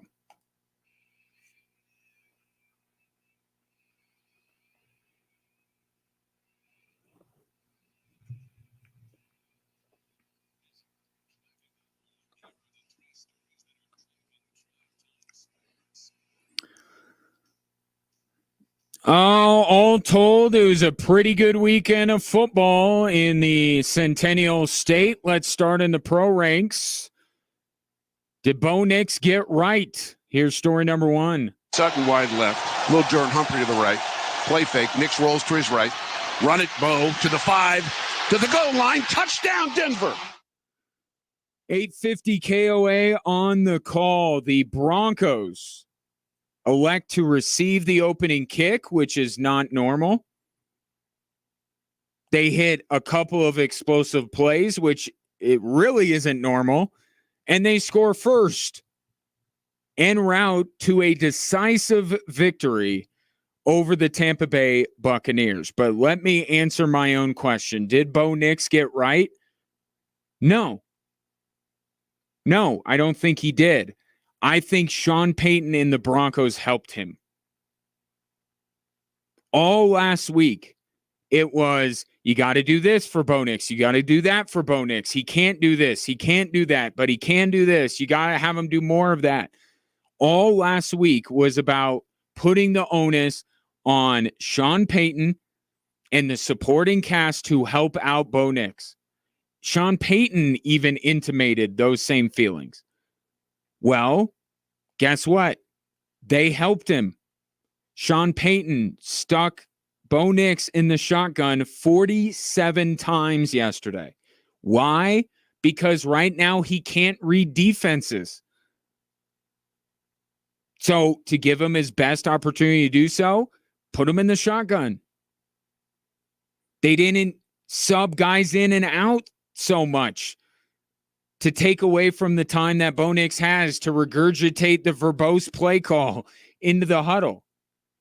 Even personnel-wise, Sean Payton, a little bit more Troy Franklin, a little bit more Marvin Mims, a little bit more Tyler Bidet. And Josh Reynolds, Cortland Sutton, some of these other receivers, after 2 weeks of not being able to separate at all from opposing defenders, they did quite a bit of that.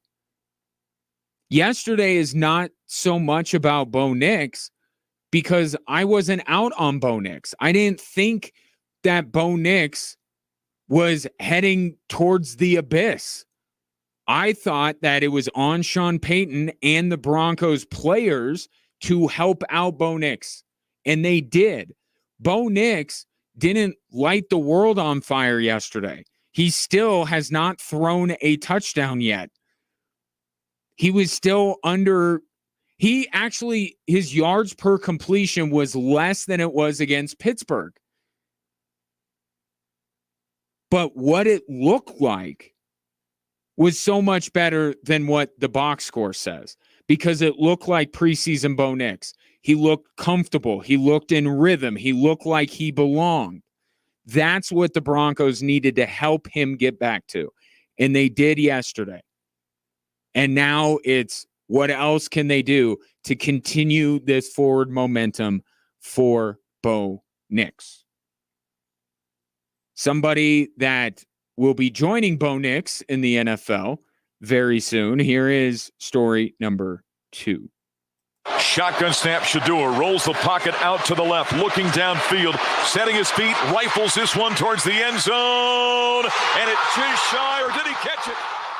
It was LaJonte Wester. He scooped it up. He scooped it off the turf. Holy cow, what a play. I can't believe my eyes. In the rain here in Boulder on the Front Range, the Buffaloes, with zeros on the clock, have made it a 31-30 ball game. Shador Sanders has done it again. Buff Nation, you've got to be going out of your mind pending the APAT. Mark Johnson from Learfield on the call. The Colorado Buffaloes beat the Baylor Bears in dramatic fashion through the grace of Shador Sanders and Travis Hunter. And the realization needs to set in that we got to stop with there are matchups maybe where the Buffs can run the ball a little bit better, or maybe there's a weaker offensive line, so maybe they can generate more pressure. But trust me, Baylor is not even close to the most dynamic offense in the Big 12, and Baylor ran right through the Colorado Buffaloes. There is not going to be a next gear for this Buffaloes team. They are literally Shador and Travis. That's it, nothing more. But the good news is that's enough. It's enough to beat teams like Baylor. And there are enough teams like Baylor remaining on their schedule that the Buffs should find a way to get 3 more wins and become bowl eligible. Travis and Shador are enough to keep Buff fans excited. They stormed the field after a Week 4 game against the Baylor Bears. They still love what they see. And it's enough to get Fox Big Noon Kickoff to show up at their next game in Orlando against UCF. For this season, Shador and Travis are enough. And what they did against Baylor is topping only performances by themselves. Even CBS, harken back to that play at Michigan, Shador's was a better football play. He delivered that football. It wasn't tipped. It wasn't as much of a fluke. He threw it exactly where he needed to throw it, and LaJonte Wester came up with it. And then on the other end of the field in overtime, of course, it was Travis Hunter who knocked the ball out of the ball carrier's hands to seal the win for the Buffs. These two guys are the best quarterback and best player in America. And that is more than a lot of teams that CU will go up against in the Big 12. It will be enough for them to accomplish what they need to accomplish this year and to keep people excited about what's going on in Boulder. To story number 3, which is a continuation like the Broncos game all week. Sean Payton, Broncos supporting cast, do better. The bigger story across the NFL was the culpability organizations have in failing young quarterbacks with what happened to Bryce Young. In that vein, Sunday was a perfect day because you had Sam Darnold outplay C.J. Stroud to get the Minnesota Vikings to 3-0. You saw Justin Fields play his best game as a Pittsburgh Steeler to get Pittsburgh to a 3-0 start no one saw coming. And you have the Green Bay Packers continuing to hum along without Jordan Love because of Liberty graduate Malik Willis. And even though I did not love that Deion Sanders came out and said what he said about pulling in Eli with Shador, a few months ago, he's not wrong. And I think this momentum, this wave of let's stop blaming the players and point fingers at the organization for failing these young quarterbacks for one reason or another. Let's see if it leads to not just Shador, Carson Beck, Mason Miller, Cam Ward, any of these quarterbacks that are within reach of a New York football team or Carolina need to say, no, I'm not going. And it sounds like a diva move. It was labeled a diva move when John Elway did it. It was labeled a diva move when Eli did it. But this is not about vanity. This is not about flexing your muscle. This is about the survival of your NFL career. If you go to Carolina, if you go play at MetLife, you will fail. I'm sorry. And it doesn't matter if it's Shador or Quinn Ewers. It's not you, it's them. And we can't, as a football public, be okay with the idea that Shador can just end up in Carolina. That's not okay. Everything is hunky-dory with the New York Jets right now because they have Aaron Rodgers. If they draft his successor, that is a place that I don't trust to develop a quarterback. It's all hunky-dory because Aaron Rodgers, one of the best quarterbacks of his generation, is there. We can't be okay with these young quarterbacks ending up with these god-awful organizations with terrible coaches, no weapons, and a sieve of an offensive line.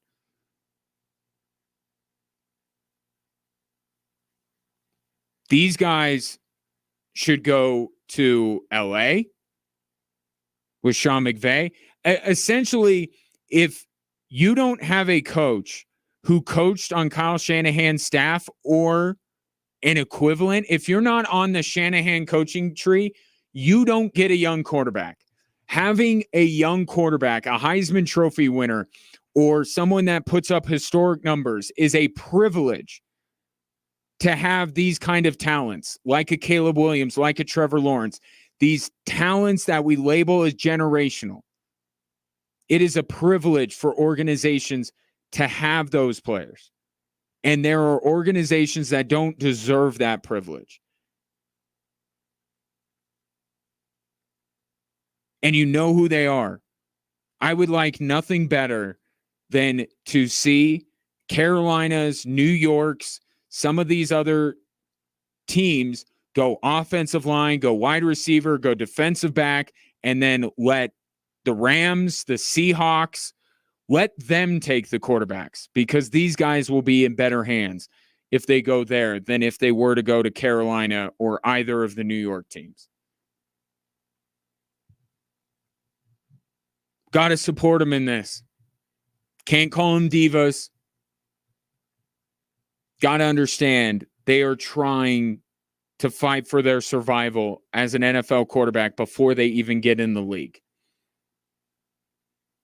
719-247-1313. Take your thoughts on the three stories that are driving the show. I want to get a word in here for Low T Center if I could. If you've often been feeling tired, maybe you're lacking motivation and drive, gaining weight, maybe noticing a loss of muscle mass, just know it may not be your fault.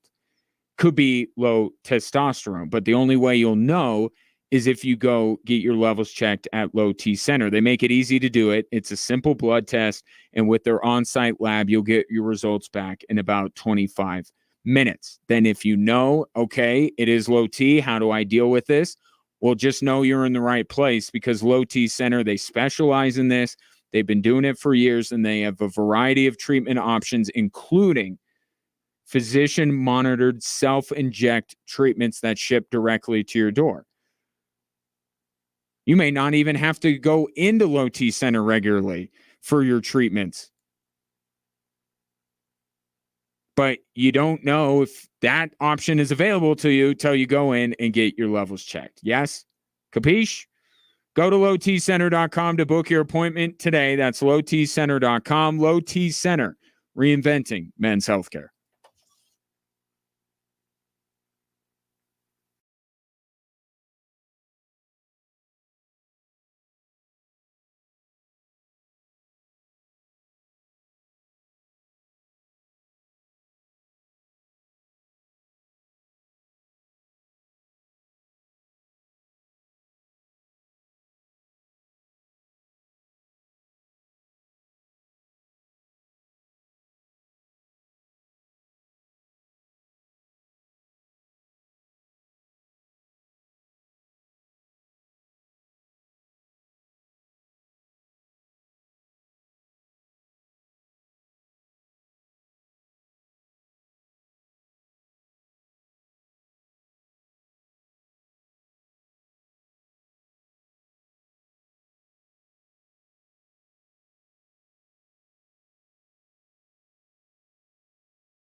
It's the most wonderful time of the year.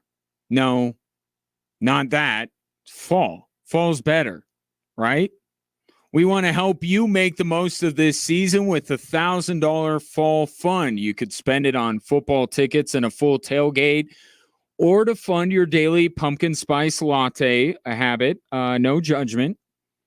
We'll pick 5 winners to each take home $1,000 to spend on whatever your idea of fun is this fall. Head to extrasports1300.com to enter the $1,000 fall fund sponsored locally by Hope Online Learning Academy. A couple of texts, Jags and Bills coming up here shortly. Albert on Saturday's goings on in Folsom. The Miracle in Michigan was in the Big House, a game with 2 top 10 undefeated opponents, had national championship implications before the advent of the playoffs. Maybe the play execution Saturday was better and required less luck, but is not a better play in terms of CU football history. I saw them both live. That's what I'm saying. I'm not talking about the lore of CU. The lore. I'm not talking about that. Yes, the Miracle in Michigan is, right, the greatest play in the history of CU football. Right? A week 4 win against Baylor is never going to top that. So I understand your point. I'm saying that had a fluky nature to it that Saturday didn't. And I'm bringing that up to highlight how insane that play was from Shedeur Sanders. Like, that was skill. And he broke it down. Again, here's Shedeur breaking down exactly what happened on that final play. So I knew we was getting a lot of pressure, so I was like, okay, cool, we're going to roll right here. So let's go ahead and roll. We put Travis backside. He going to get all the attention. Then LaJohntay just going to be there outside, one-on-one. They're not going to think we're going to throw him the ball because he's like a shorter guy probably in that situation. So then I rolled left. Everybody went in the middle of the end zone, and I just trusted God. I just threw it up to God, and God answered the prayer for sure. He knew exactly what Baylor was going to do, exactly how he would counter it, and he delivered a perfect throw into the end zone, which, again, it cannot be understated or not brought up. That was after he threw a ball to Shepard that should have been caught for the game-tying touchdown. Like, he delivered 2 throws in that sequence, in that moment with the game on the line. Yes, it will not go down in the lore of Colorado football the way the Miracle in Michigan was. But that was a perfect throw by Shedeur Sanders and an unbelievable play to be followed up by another terrific play by Travis Hunter. Paul says, you are so correct on your assessment of the Broncos offense. Well, thank you. Sean P. finally started to call plays for Knicks. Other offensive players stepped up too. Not that I want to end this show on a sour note, but just, Paul, you're leading me in this direction. So everybody blame Paul. What Sean Payton did, I think, is sustainable. I still have reservations about the team around Bo Nix. And I think that's going to pop up every now and again, and probably more often than that. It was a really good day where everything came together. And one part of that, well, I'll say 2 parts of that, because let's not minimize some of the runs that Bo Nix made. some of the throws he made, like what Bo Nix did on Sunday and what Sean Payton did on Sunday, I think can be sustainable.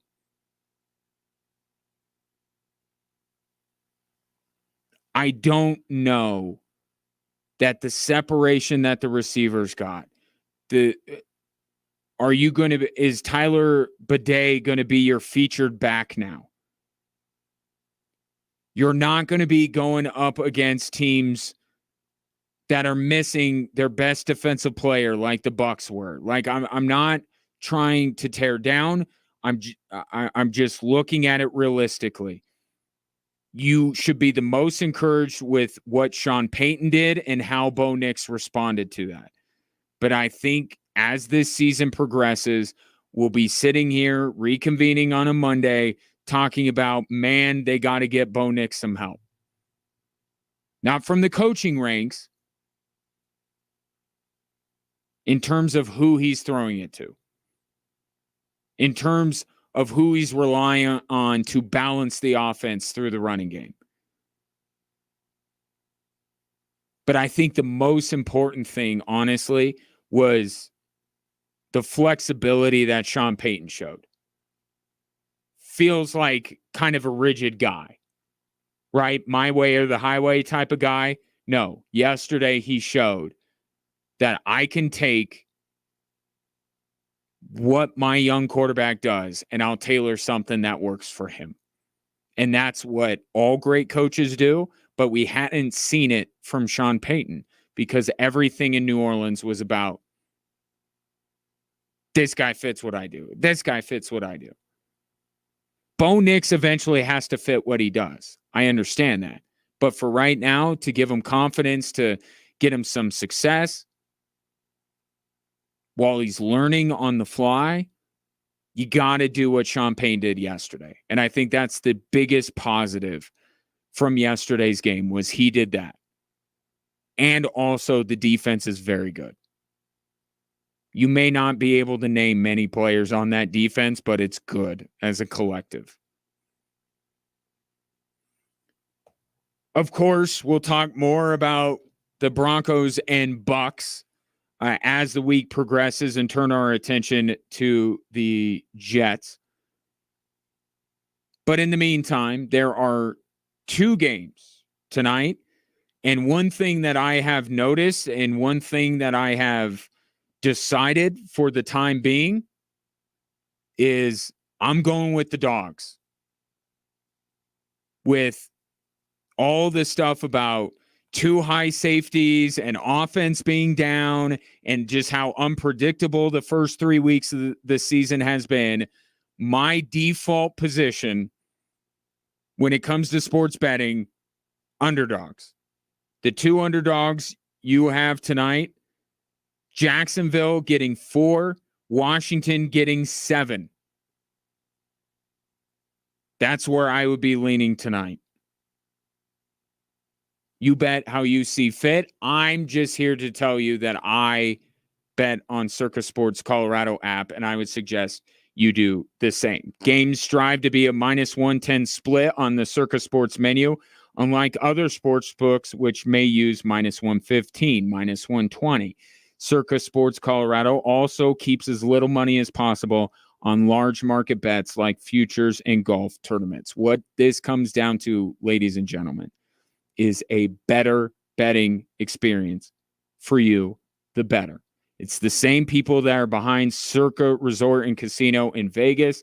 They want to try and capture some of that in this app, and I think they do a pretty good job of it. See for yourself. They invite you, shop around, see if what I'm telling you is the truth. And when you find out it is, then you won't need that other sports betting app anymore. Download the Circa Sports Colorado app today. Must be 21 years or older and present in Colorado to bet. Gambling problem, call or text 1-800-GAMBLER. It's been my pleasure to serve you on this Monday. You can catch more of me. If you're not sick of me, I will be on KKTV 11 News this evening at 10. In the meantime, enjoy Jacksonville and Buffalo from our friends at Westwood One Sports.